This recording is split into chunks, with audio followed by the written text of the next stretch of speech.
Rise up, you dead, slain of the Hydra. Rise from your graves and avenge us. Those who steal the golden fleece must die.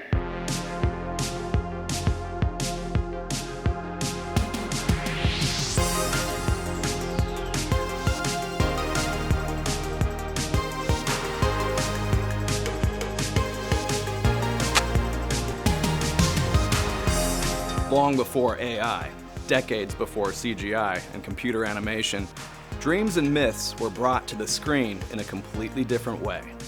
And many of cinema's most effective creations were actually hand animated with miniature models, all done by just one guy. This is Ray Harryhausen. Ray didn't just make monsters, he made mythology come alive.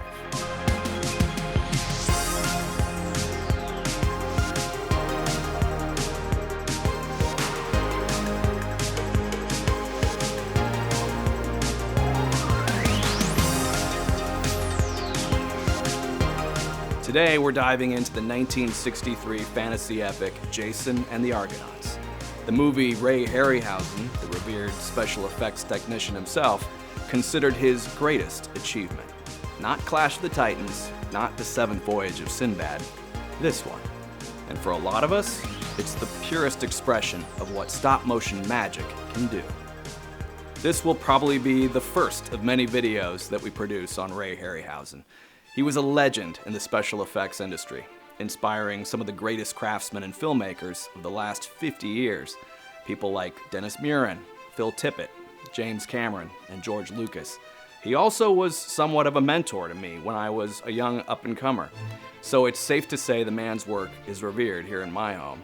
And after you see his films, movies like 1 Million Years BC and The Seventh Voyage of Sinbad, you'll know why. Ray Harryhausen had been dreaming of Greek mythology since childhood. From museum statues to storybooks to the idea of bringing ancient gods and monsters to life, one frame at a time.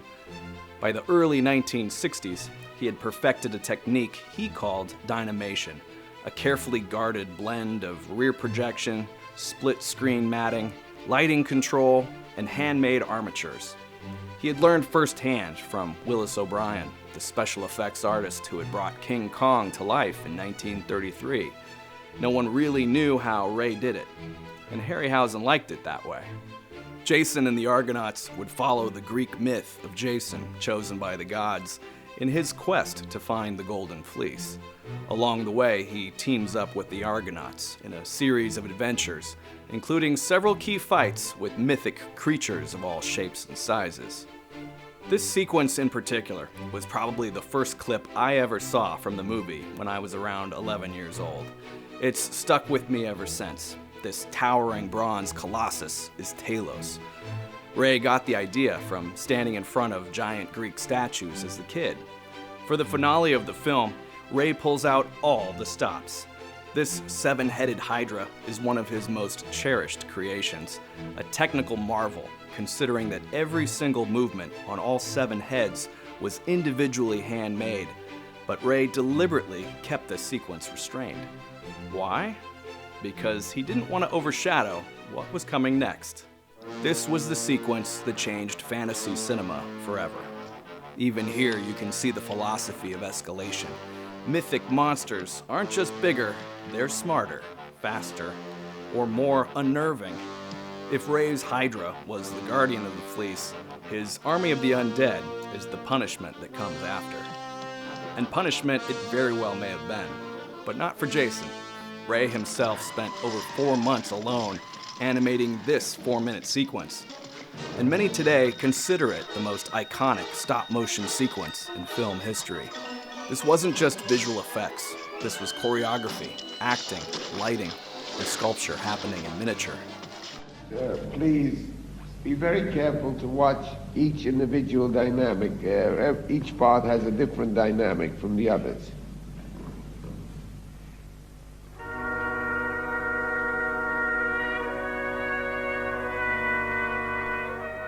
A fantasy epic like this needed a mythic sound, and it certainly got one from one of cinema's finest composers.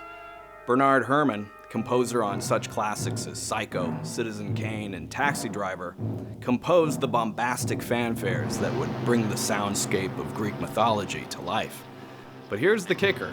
Herman and Harryhausen never met during production. They collaborated entirely through producers, editors, and storyboards. And yet, it's one of Herman's most muscular and majestic scores. In 1963, the film wasn't the box office hit that Columbia Pictures had hoped. It certainly wasn't a bomb.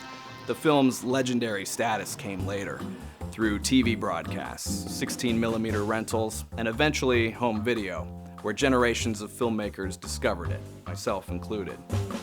And speaking of home video, tonight we're watching the film on Blu-ray, and we're raising a glass to Ray with this signature cocktail we call the Golden Fleece.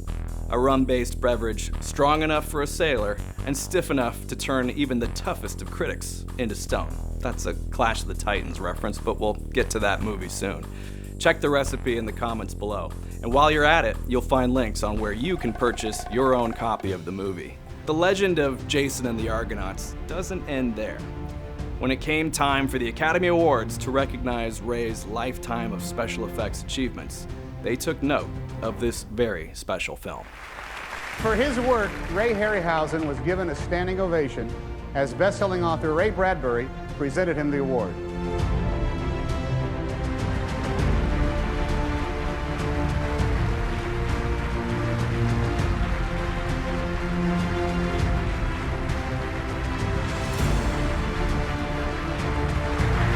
Thank you, and particularly to the Academy for this. I'm most grateful and honored. Harryhausen himself would go on to say that this was the movie he was the most proud of. It certainly is the most dramatic of his works, and it isn't just a fantasy film. It's a benchmark in special effects history, a testament to one man's imagination and the craft he perfected frame by frame. Filmmaking isn't always about resources, it's about dedication. And no one proved that more than Ray Harryhausen.